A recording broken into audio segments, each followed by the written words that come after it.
Yes, people, welcome back to the 1894 podcast. I'm Hugh and I've got Dara here with me as always for this City versus West Ham preview. We're back in the Premier League, back to basics, domestic football, having got our win in Europe the other night.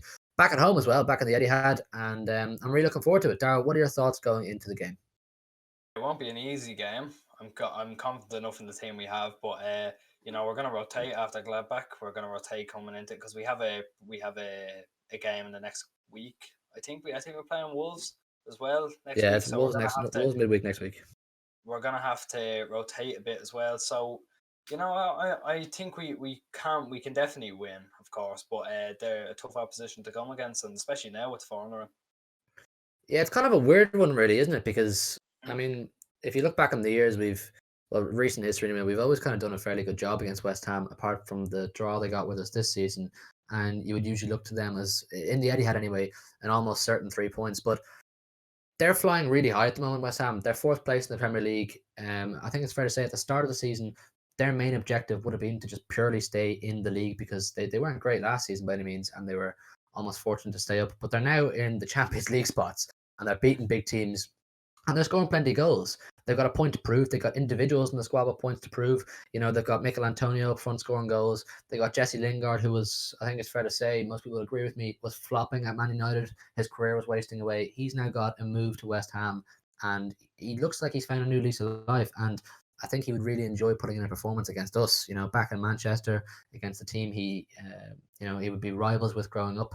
It would mean a lot to him to get results. And of course, David Moyes, who he's got a point to prove. He has had his ups and downs as a manager, and for him to achieve Champions League football, even Europa League football as well, would be massive for West Ham, wouldn't it?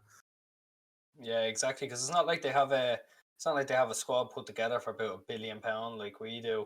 They found good players who are after slotting into a system very well, and I don't think we have any bad blood at West Ham, so it's good to see them doing so well.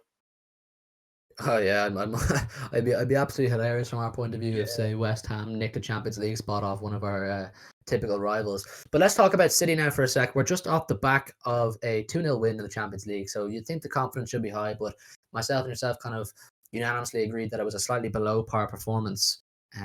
So maybe some players will have a point to prove coming into this game. We've got De Bruyne, who did not feature in Germany for whatever reason. We saw him play 60 minutes against Arsenal last weekend and he looked good. So it was quite a surprise to myself and probably the rest of you City fans that he didn't play. What are your thoughts on Kev? Do you think we're going to see him play against West Ham? I think you get the full 90 against West Ham. He looked all right against Arsenal. He was creating a bit, and even when he got the 10 minutes at Everton, he was good. But I think he was rested. He was rested. He didn't play Champions League, so he could play this game and get 90 minutes under his belt. So I think we'll see. I think we'll see a good bit of him. I hope we do because obviously you want Kevin De Bruyne as fit as possible coming into, in quoted commas, bigger games to come in the future, which is obviously you've got the Derby next week. You've got the second leg of the Gladbach game, which, yes, we've got our 2-0 lead, but I still don't think it's fully over. And you'd like to see Kev feature in that and maybe put it to bed. But let's talk about the defence as well. John Stones was dropped from the starting 11 for the Gladbach game to my surprise, and I'd say to your surprise as well. Laporte joined Diaz in the centre back position. Do you expect to see John Stone start?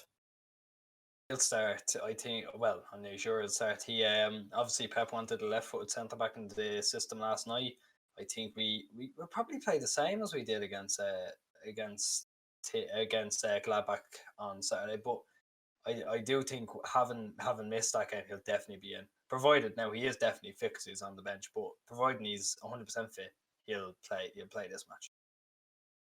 I know it's like I said, traditionally not a top opposition for us this weekend. But I am of the view that we have this 10-point sizable gap now at the top of the league, whereby we're actually quite close to winning the whole thing. So I believe we should put out our strongest squad in these games, try and win the league as early as possible, and then focus our attention on the Champions League. So I would like to think that Pep will put out Stones and Diaz because if you look back at the season so far, they are no doubt the strongest pair. But let's talk about the striker situation as well.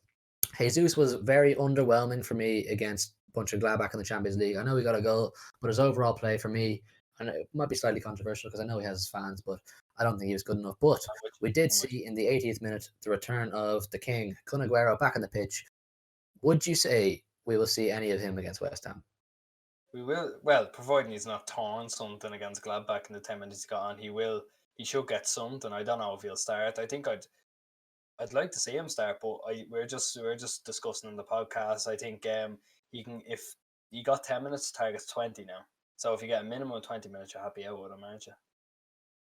Yeah, and then you might get a good shift out of him in the United game. But listen, we're 19 wins on the bounce.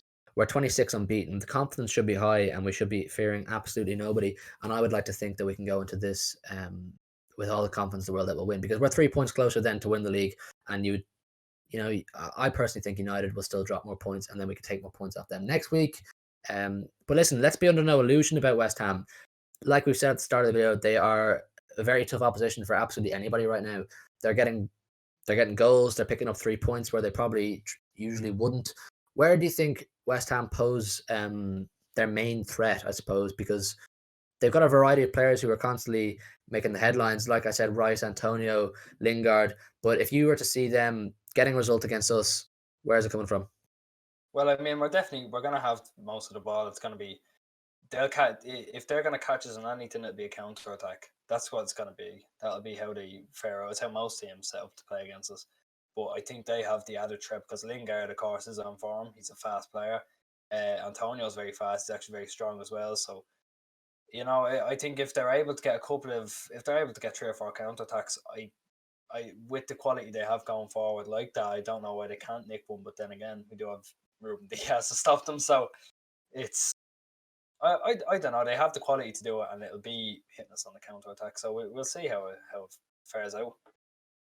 I don't think we can always just rely on Diaz, but yeah, he is solid. I see them. He's one of the best defenders in the league, so I'd be fairly confident in him.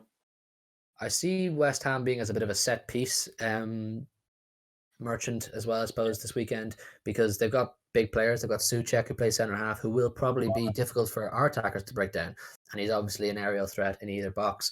And Antonio is obviously a big guy. What's that? Ogbonna as well, and then Cresswell can actually whip one in very well. So yeah, they have that as well. If they get a corner from a counter attack, they're kind of living, aren't they?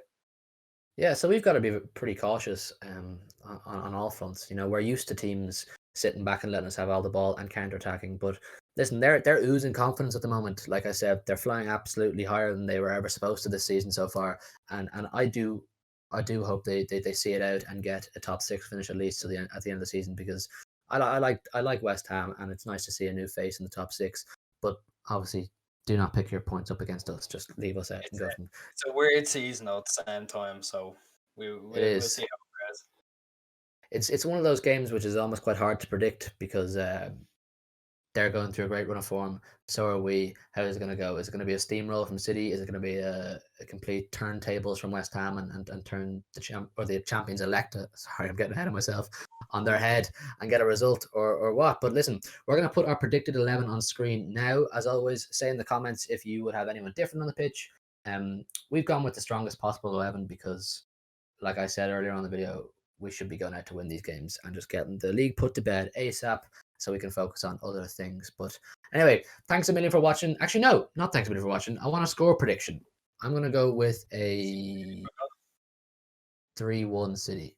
I think we'll concede once. What are you going for? 3-0. I'll be ballsy. 3-0.